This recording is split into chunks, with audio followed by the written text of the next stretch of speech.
because we've had the two elections in Tasmania, it's completely put to bed any suggestion that this is just an anomaly and that the voters, didn't get it right. In fact, they've said what they wanted twice, and it's almost identical. One for Mum, one for Dad, and one for the country. And there has never been a more exciting time to be an Australian. Budgets are about choices, Fran, and you show what you value through the choices you make. This is coal. Don't be afraid. Don't be scared. The Treasurer knows. I want an economy that works for people, not the other way around. We'll just end up being a third-rate economy, a banana republic. Just follow the money. G'day and welcome to Follow the Money, the Australia Institute's podcast that explains economics, politics and policy in plain English. I'm Ebony Bennett, Deputy Director at the Australia Institute. And as federal parliament sits for the first time this term after the federal election, pollies in Tasmania are busy negotiating over who will form government down south. Tasmanians voted for the fourth time in just over 5 years this weekend. Liberal Premier Jeremy Rockliff was seeking a mandate and a majority after just over a year in a power-sharing arrangement with the crossbench. Tasmanians woke to a new day with the same old political landscape. Tasmanians have rejected majority government again. Despite a 3% swing towards them, the Liberals will likely fall short of the 18 seats required. We must work together, respect the will of the people. No one wants another early election, including myself and the Labor Party, and so we've got to make this parliament work. But with over 75% of the votes counted at the time of recording, this parliament will likely look pretty much the same. Power-sharing government in Tassie is here to stay. And it seems, hear me out here, that the voters actually want it this way.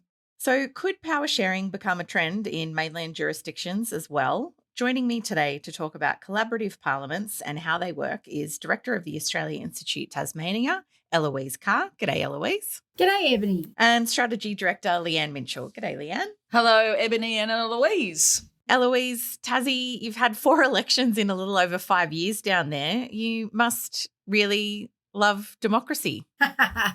Yes, it would seem that way, although I think most Tasmanians really did not want this election. That was pretty clear. There was election fatigue everywhere you went, and it was with some reluctance that I think people engaged with all the different ideas that were going around. Although having said that, there wasn't a lot of new ideas. So here we are. We find ourselves in quite a similar situation, although things could change. Who knows? It's all very up in the air still. Yeah. So, Eloise, walk us through the results. Well, at the moment, it's 14 Liberal, 9 Labor, 5 Green and 4 Independents. My read is that the 7th seat in Bass could go anyway, and similarly, the 7th seat in Lions is also too soon to call in any real direction. What do you think, Leanne? I think the 7th seat in Bass will probably go to Shooters, Fishers and Farmers. So a candidate that's run there on more elections than I can remember. Looks like you'll finally get a Guernsey. But if he doesn't get that, I think it will go to the Liberals. So I'm kind of counting that as a Conservative win. So Liberals will either be on 15 or they'll have Shooters, Fishers, Farmers. And I think in Bass it's much harder to tell. I don't know who that 7th seat is going to go to. And Eloise, the Australian Institute did some polling before the state election about power-sharing parliaments. What did it show? Well, it found that 55% of Tasmanians support power-sharing government and forming government with the crossbench, including Greens and Independents, where a major party can't form government in its own right. To drill down into that in a bit more detail, for Labor voters, there were twice as many Labor voters that support Labor forming a power-sharing government with Greens and Independent crossbenchers than oppose. So the numbers there were 61% support compared to 25% that opposed. So essentially we've had this state election and the Liberals haven't secured a majority like they want. It will be a power-sharing parliament. And Leanne, it seems like that's what voters are comfortable with, but some of the commentators seem to be having a problem with it. Yeah, I don't know why the commentators can't get their head around it. And it's happened in Tasmania before. So Tasmania has previously had power-sharing governments. It had a really successful one between 2010 and 2014. We can come back to in a minute if you like. But I think the most important thing about this is that despite having power-sharing governments voted in by the Tasmanian people not once but twice in the past 18 months, what the major parties aren't doing is saying how they will govern collaboratively. That's a really easy word to bandy about. And they're saying, we expect the crossbench and the Greens to give us confidence and supply, but they're not saying what will come with that. Like, what's the process that goes with that? How will they collaborate? Will they meet each month? Will they open the books? Will you have a say in the budget? So I actually think it's a little bit of they've got a bit of a hide, really, saying, can you give me confidence and supply and we'll work it out how we go? Well, it hasn't worked out. So the major parties really need to come forward with some proposals about what that will look like in reality. And I don't think it's that hard.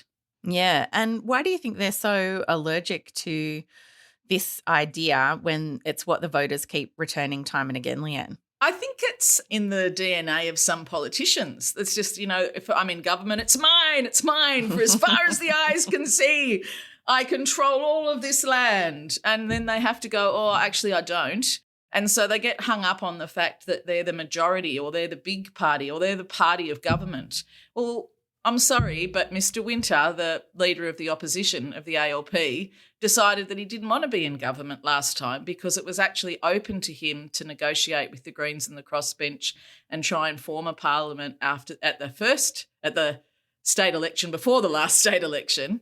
So how do you call yourself a party of government when you actually refuse to negotiate to make a government, to create the parliament that your constituents have voted for? And I think it also calls into question, what is the role of an opposition? What is an opposition party? Who is the opposition?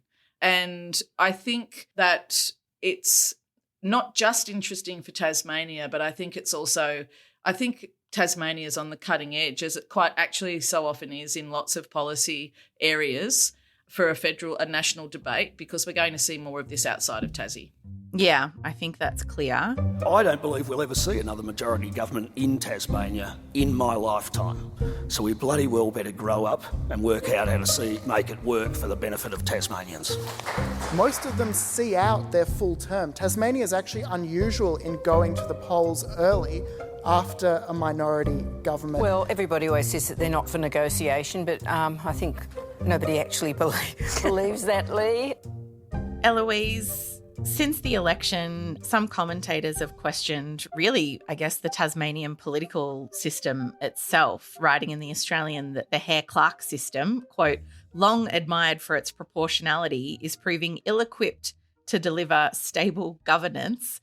Can you just, for people who aren't aware, give a little brief explanation of Hare-Clark? Sure. So it's proportional representation. In Tasmania, we have 5 electorates, and each electorate has 7 members that represent that electorate. This means that you get a variety of different types of politicians that represent you. For example, in Clark, which is the electorate that Hobart is based in, we will have now, after this election, we will have 2 Liberal, 2 Labor, 2 Green and 1 Independent. And that's kind of now what we're seeing more broadly in the Parliament. We're looking in like having at least a quarter of the seats in Parliament that will be the crossbench, and that will be Greens and Independents and possibly a shooter, fisher, farmer. So it means that you actually have to negotiate on, or you don't have to, but really you should negotiate on policies and legislation that come before the Parliament. Yeah, because members are elected proportionally, not necessarily a first-past-the-post system like we see at the federal level in the House of Representatives, for example. So it's a different kind of style, proportional representation, more like what we see in the Senate. Leanne, is Hair Clark a recipe for systemic crisis? Oh, look, it's just so ridiculous, really. People should work at, I think it's lazy journalism and lazy commentary when you just bandy about words like crisis and you're blaming the system for a lack of stability rather than the politicians that should be providing the stability in the manner in which the people want it. And it's worked overseas a lot. It has worked, as I said, in Tasmania before. I was working for one of the Greens ministers during the ALP Green government from 2010 to 2014.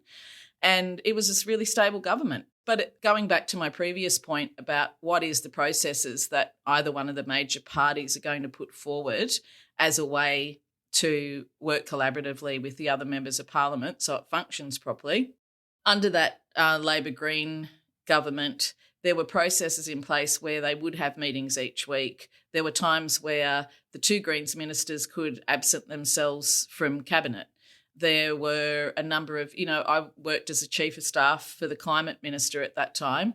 And so every morning before Parliament, all of the chief of staffs from all the different ministers would sit down and talk about parliamentary tactics and also what did we want to get through Parliament on that day.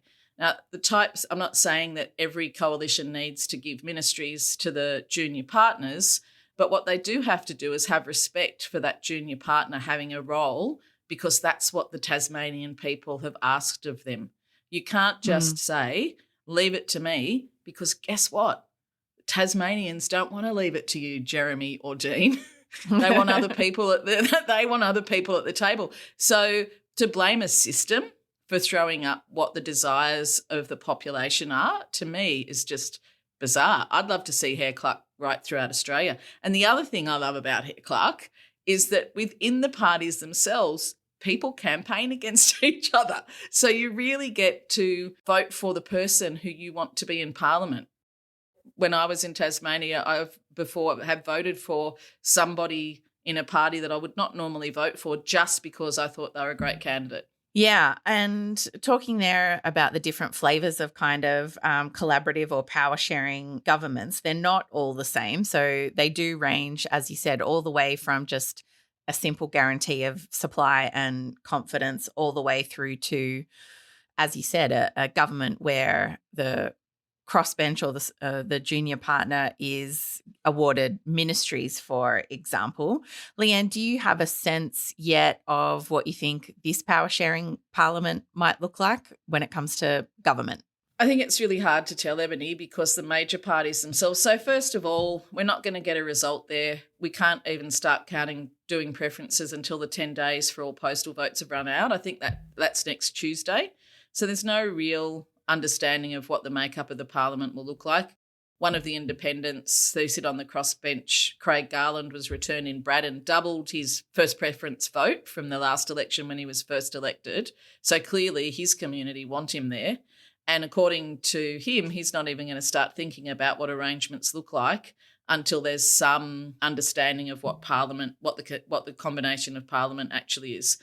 And so I think the other thing is that we really need Jeremy Rockcliffe and Dean Winter to come out and put some meat on the bones and start to say what types of arrangements that they would be looking at. And at the moment, all we've got them saying is that we'll get confidence and supply. And I don't reckon they will till they come up with something of more substance. I know the Greens have said that they would not be interested in taking ministries, but maybe some of the other independents are. I think the thing that is most pressing for Tasmanian representatives, from what I've heard in the comments and conversations I've had with them over the past couple of days, is that the budget is in such a bad state. When the Liberals came to government, I think the state was in something like $264 million in debt, and the latest budget estimates from Treasury, so not the budget itself, but the Treasury estimates, have got them, correct me here, Eloise, because you're closer to this, but I know it's in the B billions, not the M millions. So if I was going into Parliament, I would want to be able to see the books and have discussions around the budget much more than I'd want to be a minister in charge of a particular department. So the estimate from Treasury is actually that the government's debt will reach $13 billion by 2027-28, and it's currently at 4.2 billion. So we are in a really serious situation with regards to the economy here. That might be a whole nother podcast. I don't know. Yeah. We've done research on revenue-raising options and ideas. A swell of opposition from sand to sea. Live salmon being siphoned out of a pen and sealed away with dead salmon. It's a vision that's alarmed the RSPCA. Oily chunks washing up on this very beach. The workers aren't at fault here, it's the big corporate bosses who are at fault, and the political establishment who for decades have allowed big corporations to effectively self-regulate. I think the vast amount of Tasmanians, 90% of us, want to see better regulatory environment and perhaps a better revenue-raising environment from our salmon industry as well. Eloise, I just want to pick up a point that Leanne kind of made there about what the major parties are going to bring to the table. The last time the federal government had a power-sharing government in the Gillard government, both parties, Tony Abbott and Julia Gillard, kind of went to the crossbench with kind of here's the issues we know you care about and what we can help deliver together if you were to work in government with us. What do we know about what the Greens and the crossbench, what their constituents and the people who voted for them care about in this parliament? What do you assume the major parties would be taking to the crossbench and the Greens to secure their support for government? Well, so far they don't seem to be offering anything up, but what they should be talking about are a number of seemingly intractable or what appear to be unsolvable issues, but there actually are ways to work it out. For example, let's look at Franklin. The person who got the most votes in Franklin is an independent called Peter George. He has led the movement to fix the salmon industry in this state, and it started from a grassroots, the people who live next door to these fish farms, and it's turned into a statewide movement. Now, not only did he top the vote by quite a significant margin in that electorate is actually the so-called heartland of the salmon industry. So clearly there is a very strong desire. We know from our own research, Tasmanians want to fix the salmon industry. By the way, Peter George actually got the third highest vote statewide. Wow, that's an impressive result for an It's a really impressive result. We know that the three key independents, Christy Johnson, Peter George and Craig Garland, all really want to fix what's going on with the salmon industry in this state. We know that they also want to fix things like the Tasmanian Integrity Commission, which is desperately underfunded and needs significantly stronger powers as well as resourcing to be able to actually do its job properly. Other things that they have talked about are things like truth in political advertising laws. So these are the sort of things that should be and could be on the table. Let's figure out a way. The major parties clearly haven't been able to fix the problems with those things. So let's figure out a collaborative way to address those issues. And the stadium's another great example. Leanne, do you want to talk about that? Yeah, so there's a proposal really by the AFL. We did some polling before the last state election as well to see what Tasmanians felt, how they were being treated by the AFL. And it was really clear that Tasmanians all want a football team. Some Tasmanians want a stadium, some don't want a football stadium. It's going to cost a lot of money, over $1 billion. The AFL is saying you can't have a football team, Tasmania, if you don't have the stadium. And that's what else Tasmanians are united on. Their dislike or even hate for the AFL at the moment for imposing such conditions. They just want their team, and so they should have one. But the process for assessing the stadium itself was going through the Planning Commission. They were holding hearings, I think, all the way through, up until now, through the election itself, and they were due to report in September. They already did one report, and that first report on the stadium from the Planning Commission threw up a lot of problems with the stadium proposal. And so the government just said, well, we don't like this. We'll just have enabling legislation to cut through all that pesky red tape, and we will just push the stadium through.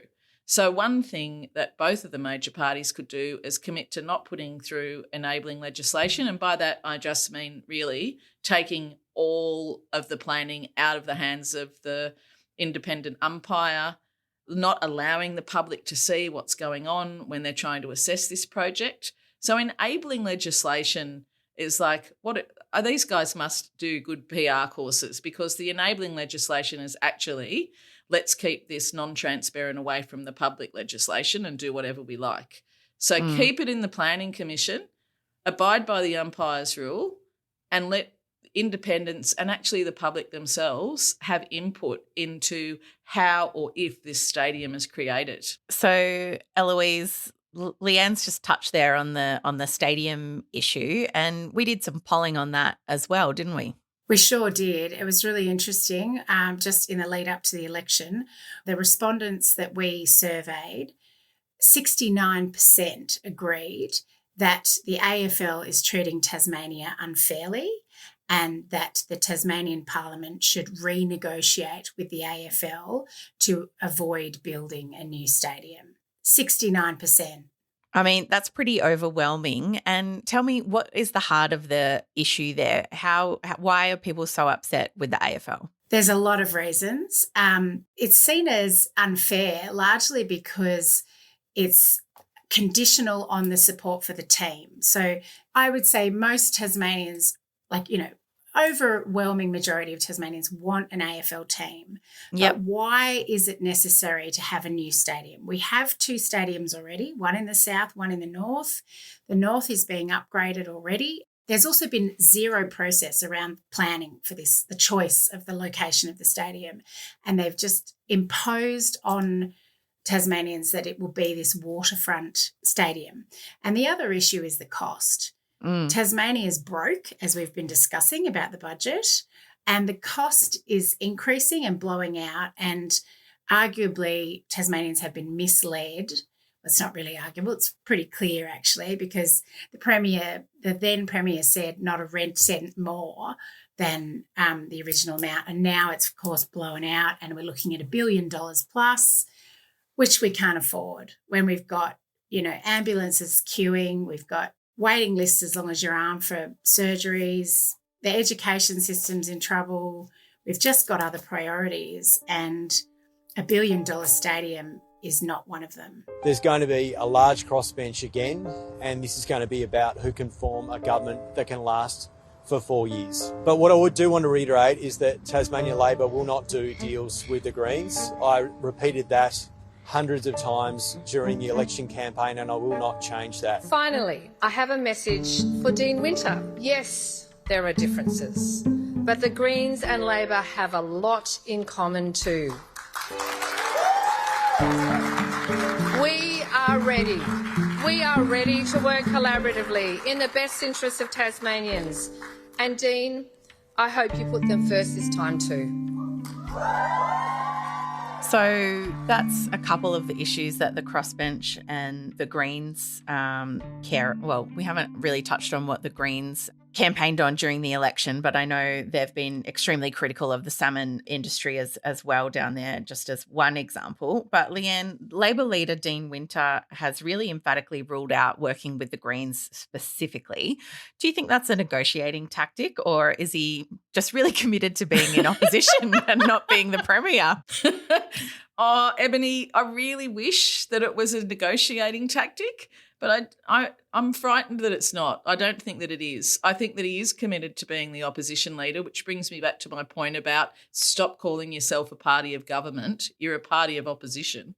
If you refuse to do deals, let's get that language out of it. If you refuse to speak to the 5 elected representatives out of 35 that the Tasmanian people put into the parliament, then I don't think you get to call yourself a party of government. And one of the crazy things about this is there's a bit of a myth around in Tasmania. As I mentioned before, the ALP Green coalition that was stable, that did last for 4 years, they got smashed in the 2014 election. The Liberals sort of had a landslide victory in 2014 and they've been there ever since. And there's been this myth that the Labor Party and others have held on to, that it was the coalition that destroyed the Labor Party. But the Labor Party had actually been in Parliament for a decade before the 2010 election. The constituents were waiting with cricket bats at the polling booths to belt the ALP up. And the Greens actually, dragged the dead and bleeding political body of the ALP across the line and formed government with them. So in a lot of ways, the smashing, the shellacking, whatever you want to call it, that the ALP and Greens got at the 2014 election had already happened in 2010. It wasn't because they went into coalition with each other. In a way, they put themselves on life support for 4 years and got a lot of things done that otherwise wouldn't have been done, including saving a lot of forests, which is now, providing economic benefits for Tasmania and also biodiversity. So I don't know if Mr. Winters drank the Kool-Aid and believes his own press about if you talk to Greens, it's the death of you politically. I don't know if he's just committed to being in opposition. He's a bit skittish, like he is young. Maybe he's just not ready for it. He's come up quite quickly from being mayor then to the leader of the party. Maybe he's just not ready. Maybe the Labor Party should look at having another leader. I don't know. All I know is that if you want to label yourself as a party of government, you need to talk to the parliament that the Tasmanians or the electors have put there. Yeah, it's quite something to see a major party kind of just opt out of government. Yeah. When traditionally, I guess, voters tend to think of politicians as power hungry. Yeah. Not the Tasmanian Labor Party. And this will actually be the third opportunity he will have to form government. If he refuses this time, it will be the third time they refuse to form government. So when he heard people say we want our politicians to be different, I don't think he received the message properly. we didn't mean this, Mr. Winter. So, Eloise, both major parties have ruled out going back to the voters in Tasmania anytime soon. I mean, what is it going to take to make this parliament work from the major parties, and what do the major parties need to be doing differently? So the first thing is they need to, as Leanne has said, they need to come up with a process or a protocol to figure out how to work out their differences. That's the first thing they need to agree on. And I think they should also be having an open-minded discussion on policy. They need to actually be open-minded and be willing to compromise. What does that look like? Well, obviously compromise is about give and take. So they need to actually be willing to offer up some position, some change in the things that matter to Tasmanians, which is why we're looking at 25% of the parliament being either Green or independents that are progressive and want change on those seemingly intractable issues that really aren't intractable. It's just that the two major parties don't want to change their position on those issues. Leanne, I guess we've seen a lot of commentators in the aftermath kind of either questioning Herr Clark, the actual voting system, or there's been, I guess, some implied, the voters have got it wrong, essentially. But one of the key features of democracy is really that the losing side always pretty much says the voters got it right, essentially.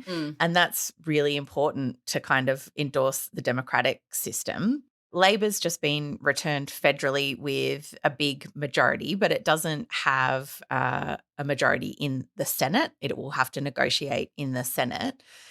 What lessons are there for how we approach power sharing and how major parties like Labor and Liberals deal with it when they don't get a majority in their own right, as in the Senate, in the federal parliament, for example? Well, I think there's two things there, Ebony, because I actually think if you look at the thumping majority that the ALP got federally, it's a really wide majority, but it's a very thin majority.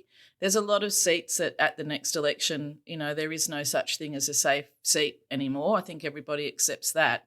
And I think the likelihood is, if not in the next election cycle, certainly in the one after, there is going to be some form of minority government at a federal level.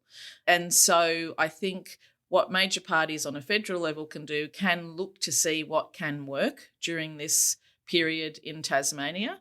I think because we've had the 2 elections in Tasmania, it's completely put to bed any suggestion that this is just an anomaly and that the voters, didn't get it right. In fact, they've said what they wanted twice and it's almost identical. And I think that the federal Labor government they've got two options with negotiating with the Senate. They can either take a progressive path and negotiate primarily with the Greens and get through any progressive legislation that they choose to. And I think that's really important to remember because during the last term we got a lot of conversation around, gee, we'd love to do this really progressive stuff if only we could, but the Liberals won't let us. Well, they don't have that excuse anymore, or they can choose to go the more conservative path and work with the Liberals and get whatever agenda they want to through there. So I think in a lot of ways the federal parliament is, when it comes to negotiations with the Senate, is a lot more simplistic than it was during the last parliamentary term. But with that simplicity also comes extra responsibility on the government because they really haven't got anything to hide behind. They can't say, oh, this is so hard, we can't negotiate with the Senate. And I think that they really will be judged. So I don't know if they've got anything to learn from Tasmania, certainly not at the moment, since they can't even agree how they're going to make government. But I don't know, maybe there can be some mutual learnings between the state and federal governments on what a grown-up power-sharing parliament, how it works and what are the good things that we can get from it. Yeah, I think one of the things that I've taken away from this is every now and again, well, like when this kind of gets thrown up occasionally as a result of an election at the state level, the media kind of goes a bit nuts about it in particular. And, the sky is falling, power sharing parliament. But it happens all the time at the state level, actually. Like New South Wales is in a minority power sharing parliament situation right now, yeah?